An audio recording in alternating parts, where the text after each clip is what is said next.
ریاست تلنگانہ میں نئے ایئرپورٹس کے لیے 3 مقامات کی نشاندہی۔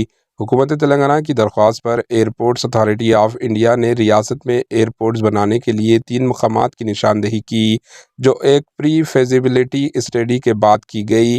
ان مقامات میں ورنگل، عادل آباد اور نظام آباد کے جوکران ہل کو مملکت وزیر شہری ہوابازی رام موہن نائیڈو نے 5 دسمبر کو لوک سبھا میں وقفے سوال کے دوران نمایاں کیا۔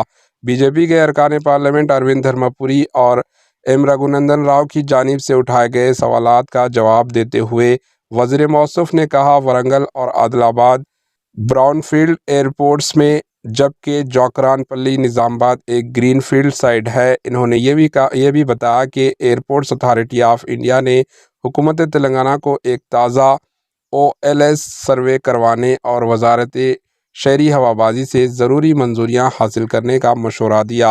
Bureau report, H N news. ہمارے ایچ این نیوز کو سبسکرائب کریے تاکہ آپ کو نوٹیفیکیشنز آتے رہے وقت پر۔